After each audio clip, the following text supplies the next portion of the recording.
In the 6th century BCE, in the ancient city of Athens, there lived a man called Solon. He wasn't just any ordinary citizen, he was a lawmaker tasked with shaping the destiny of Athens. Solon believed in fairness and equality and was renowned for his wisdom. He played a crucial role in the development of Athens, particularly during a period of economic inequality and social unrest. Solon was not only a lawmaker, but also a poet and a seeker of knowledge. Solon had heard tales of Egypt's ancient mysteries, its advanced civilization and wealth of knowledge. Eager to learn and bring back newfound wisdom to Athens, he set sail across the Mediterranean Sea. When he arrived in Egypt, he was captivated by the grandeur of the pyramids, the vastness of the Nile River, and the richness of the Egyptian culture. He marveled at their way of life, the intricate hieroglyphs that decorated the temples, and the reverence that the people held for the divine. Solon had many conversations with the Egyptian priests and scholars discussing matters of law and the principles that held societies together. The priests shared ancient scrolls and teachings, sharing their insights on governance, justice, and the delicate balance required to maintain harmony. In return, Solon shared the stories and wisdom of Athens, creating a cultural exchange that would resonate throughout history. One of the temples that Solon visited in Egypt was covered in hieroglyphics, and he asked a priest to translate it. The priest told him a story of a great civilization that existed 9,000 years before on a sacred island called the homeland of the primeval ones. According to the priest's translation, a great serpent had come from the sky and split the island in two. The disruption caused a huge flood that rose and killed off almost all of the inhabitants. Only a handful of survivors managed to escape the wrath of the waters. They traveled around the world in search of a new haven where they could rebuild their shattered civilization. Seeking refuge and solace in Egypt, they built primeval mounds that would eventually become the locations of temples and pyramids. When Solon returned to Athens, he infused his newfound knowledge into the laws and governance of his city-state. Solon's journey had not only enriched his own understanding, but had a lasting impact on the development of Athenian society. The stories of his trip to Egypt were passed down through generations, and in 300 BCE, one story in particular became a centerpiece of Plato's philosophies. Inspired by Solon's tales, Plato wrote two dialogues, Timaeus and Critias, where he described a city called Atlantis, a near-perfect paradise with a unique architectural style and rich cultural heritage. Many years ago, when the Greek gods first divided the earth among themselves, Poseidon, the mighty god of the seas, was given an island as his domain. This island was found just beyond the Pillars of Hercules, the two rocks that mount the entrance to the Mediterranean Sea. Poseidon fell in love with a mortal woman named Plato, and they had 5 pairs of twin sons. To provide a haven for his wife and children, Poseidon broke off a piece of the large island, forming concentric circles with alternating rings of sea and land around the metropolis. When his sons were grown, Poseidon divided the island into 10 portions. The eldest and most distinguished son, Atlas, was made king, while the rest of the sons served as princes, each ruling a portion of the island. And for many generations, their descendants ruled not only the Atlantic, but also other lands and islands scattered across the Mediterranean. Atlantis was a beacon of technological prowess. The Atlanteans were master builders and inventors, as well as brilliant mathematicians and engineers. Their concentrically arranged capital, which was comprised of 3 rings of water and 2 rings of land, was connected by a series of canals and bridges that crisscrossed the island. They had developed highly efficient modes of transportation on land and sea. Vessels and road systems connected the different regions, and the city's connection to the sea allowed them to engage in commercial activities that brought prosperity and wealth. Fields of golden wheat, vineyards heavy with grapes, and orchards laden with fruit surrounded the city, where skilled farmers grew food on irrigated fields and provided all the sustenance that the island needed.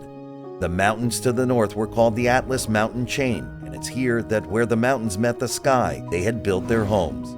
They had a very complicated water system, which allowed them to have both hot and cold running water. Lush gardens and carefully landscaped parks thrived, and the island was able to support an abundance of exotic wildlife, becoming home to a variety of unique animals, including herds of elephants.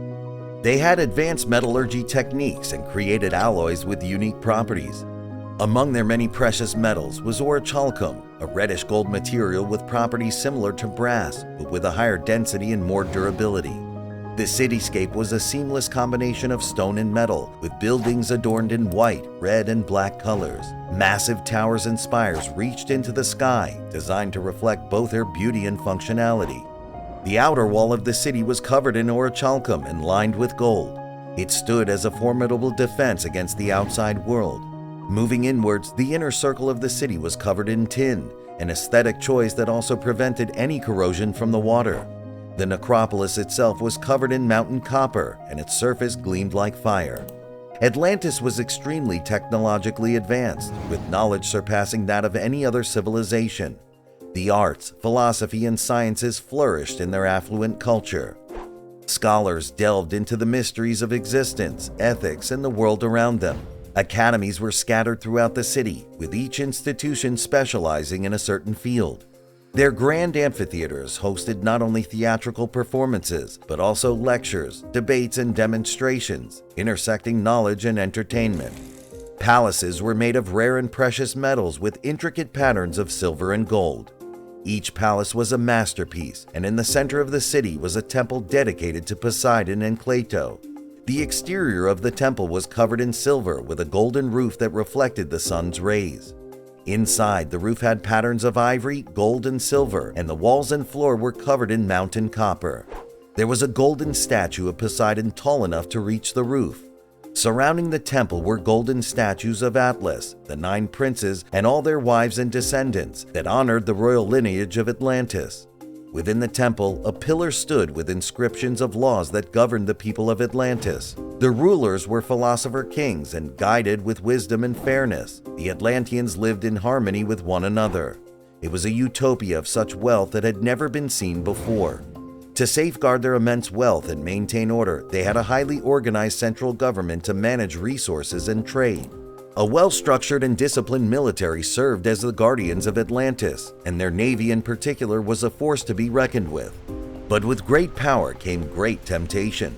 The mighty navy, initially created for defense, became a tool for conquest, and they used it to control most of the known world. Despite unprecedented wealth, the rulers succumbed to ambition and greed. Their appetite for power and riches grew insatiable and led to cruelty and oppression, imposing its power around the world. Driven by a desire to expand their dominion across the sea, the Atlanteans set their sights across the seas and ready to invade Europe. News of the impending invasion reached the shores of Greece, and faced with the imminent threat, Athens rallied its citizens and leaders to rise against Atlantis and defend their homeland. Fighting alone, without allies, they still managed to defeat the Atlanteans. The Atlantean forces, who were accustomed to dominance, retreated in humiliation back to their island. High atop Mount Olympus, Zeus, the king of the Greek gods, noticed the deepening evil of the rulers, and he called for a meeting with the other gods to discuss the fate of Atlantis. Atlas and the other 9 princes were divine half-gods and had produced 10 lineages. However, as the generations passed, the divine essence became weakened and diluted, resulting in the bloodline being more human than God. The kings of Atlantis, seduced by the inherent corruption of their human nature, became vulnerable to the temptations of greed, their judgments clouded by earthly power and material wealth.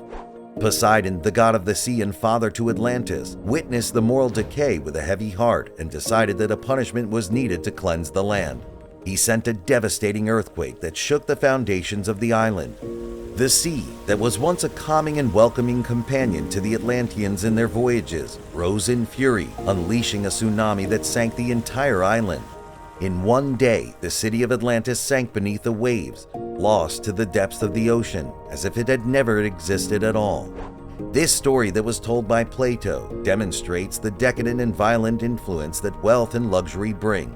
The Atlanteans had everything, and when they became consumed by greed, they lost it all. The legend of Atlantis is a cautionary tale, a reminder of the consequences that befall those who succumb to their darker urges.